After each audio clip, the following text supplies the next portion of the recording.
Peace be with you.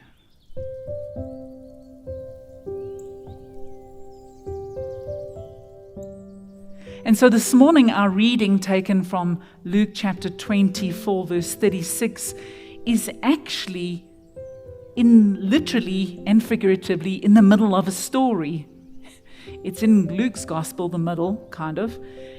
But it's in the middle of them telling the others about their experience of Jesus and how they broke bread and suddenly their eyes were opened, that Jesus comes and meets with them.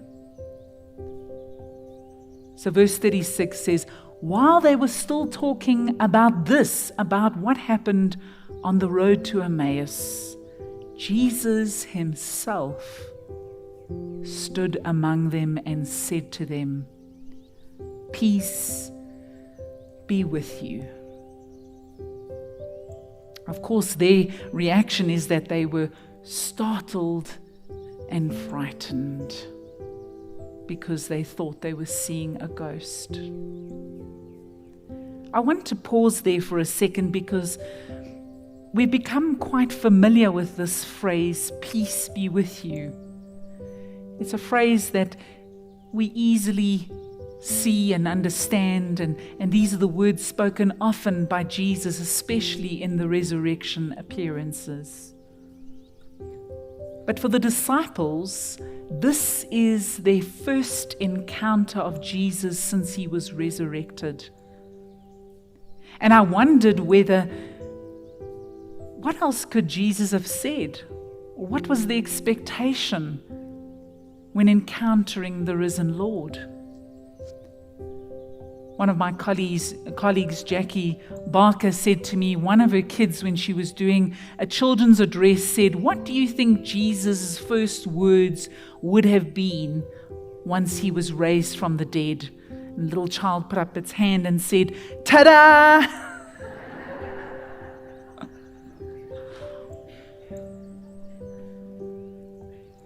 Jesus doesn't say, ta-da! He doesn't say, look at me. He doesn't say, I told you so, but you didn't listen. But more than that, he doesn't come with a word of condemnation. He doesn't come with a word of judgment. He doesn't come criticizing the actions of the disciples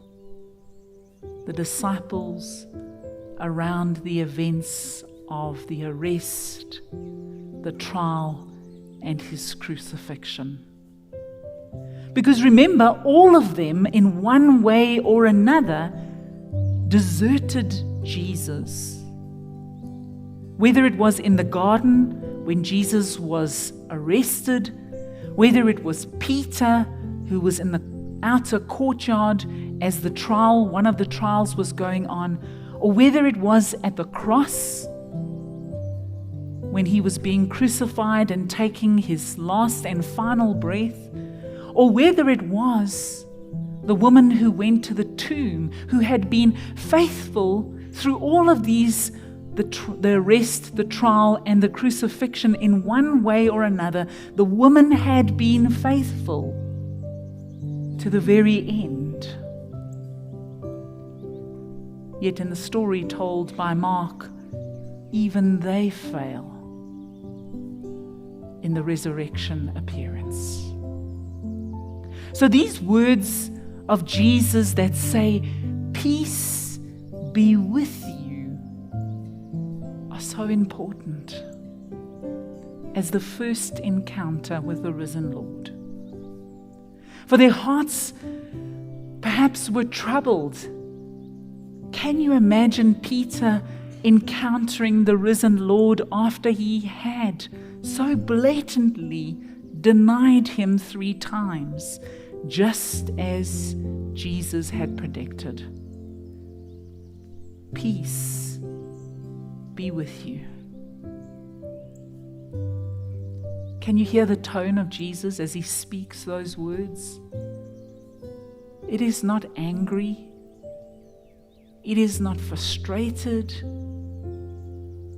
It is simply loving and caring towards the distress that they had all experienced over the last day or few days. Peace be with you.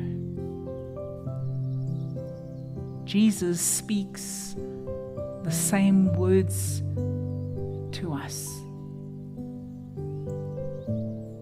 And I imagine that it is these kinds of words that will be spoken to us when we encounter the risen Lord.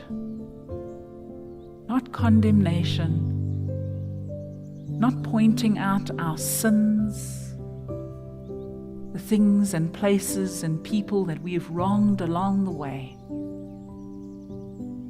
but a deep concern. My child, peace be with you.